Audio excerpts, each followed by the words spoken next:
Ready start. महोदया, केरल की जनता को इस बात पर रोष होना स्वाभाविक था कि उसे मद्रास और आंध्र की तुलना में राशन में चावल की मात्रा कम दी जा रही है। वहाँ के भूतपूर्व राज्यपाल महोदय ने भी लोगों को केंद्र के विरुद्ध उकसाया। यह बात अलग है कि जब लोग भड़क गए तो उन्होंने दमन की धमकी दी, जिससे परिस्थिति और भी बिगड़ी। अभी अभी पश्चिम बंगाल में जो कुछ हुआ है बड़ा खेदजनक है।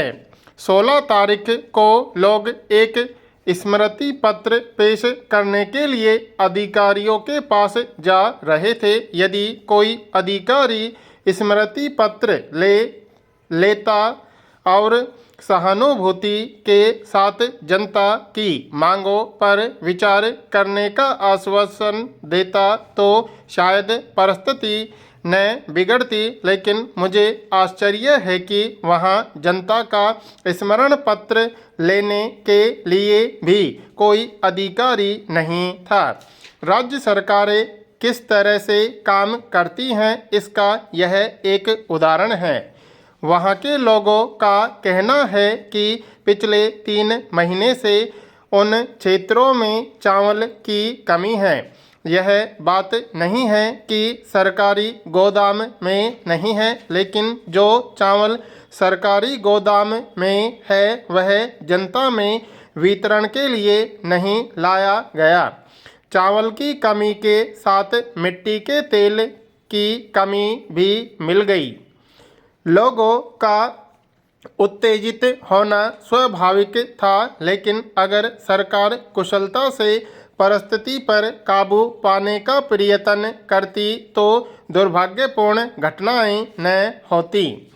लेकिन लोगों की आवाज़ को दबाने के लिए वहां गोली चली और उसके फलस्वरूप दूसरे दिन विद्यार्थियों ने जुलूस निकाला।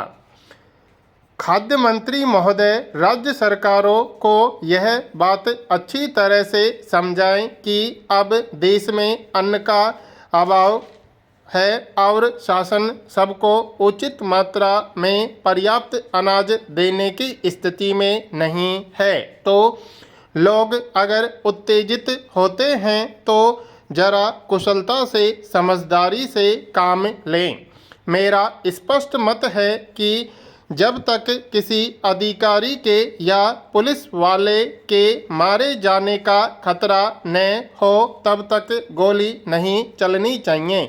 थोड़े से पत्थर फेंके जाएं और पुलिस गोली चला दे और गोली चलाने का आदेश देने के लिए मजिस्ट्रेट भी न हो, न्यायाधीश भी न हो, तो फिर लोगों की भावनाओं को नियंत्रित करना बड़ा कठिन होगा। हमें परिस्थिति का मुकाबला बड़ी सहानुभूति के साथ करने का प्रयत्न करना चाहिए। इस समय मुख्य समस्या अनाज के वितरण की है।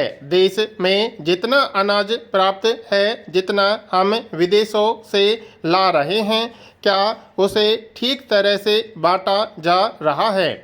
जब हम इस प्रश्न की चर्चा करते हैं तो हमारा ध्यान केंद्रीय प्रतिबंधों की ओर जाता है।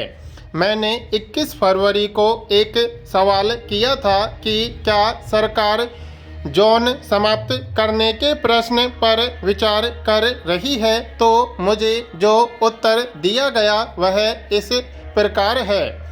महोदया, मुझे आप क्षमा करें, विशेषज्ञ हमें हर तरह की राय देने वाले मिल सकते हैं। जैसे किसी मामले को लड़ने के लिए हर तरह के वकील मिल सकते हैं, उसी तरह से किसी पक्ष को पुष्ट करने के लिए भी विशेषज्ञ मिल सकते हैं। श्रीमान, मैं सुझाव देना चाहता हूं कि अनुसूचित जाति, अनुसूचित जनजाति, निर्बल वर्ग और महिला वर्ग की ओर विशेष रूप से ध्यान दिया जाए।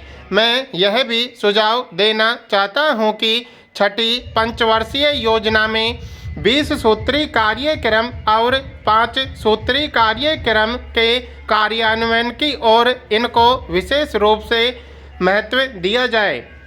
मैं यह भी सुझाव देना चाहता हूं कि भारत की जो समस्त भाषाएं हैं उनके विकास की एक बड़ी योजना बनानी चाहिए, जिससे कि उनका अधिक से अधिक विकास हो सके और साथ ही भारत की राष्ट्रभाषा हिंदी को जो संविधान में दर्जा दिया गया है, श्रीमान वह स्थान हिंदी को वास्तव में प्राप्त हो सके, इसके लिए अधिक से अधिक प्रयास किया जाना चाहिए। मैं यह भी सुझाव देना चाहता हूं कि विश्व समुदाय के साथ में भारत के सांस्कृतिक संबंधों में अब तक जितना प्रयास हुआ है उस दिशा में और अधिक प्रयास किया जाना चाहिए।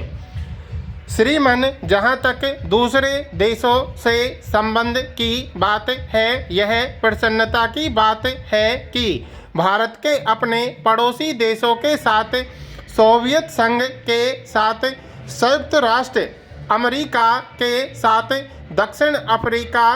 दक्षिण अमेरिका, लैटिन अमेरिका और अरब देशों के साथ हमारे संबंध बहुत प्रगाढ़ और मधुर हुए हैं।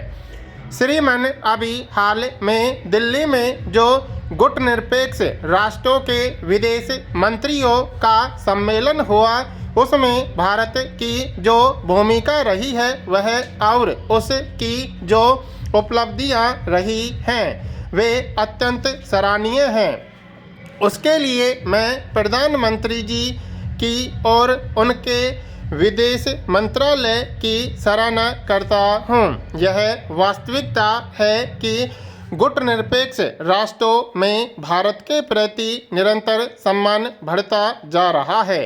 श्रीमान सन 1971 में संयुक्त राष्ट्र की महासभा में मुझको अतिथि होकर जाने का सौभाग्य प्राप्त हुआ था। सन 1976 के गुटनिरपेक्ष राष्ट्रों के सम्मेलन में भी मुझे भारत के प्रतिनिधि के रूप में भाग लेने का अवसर मिला है।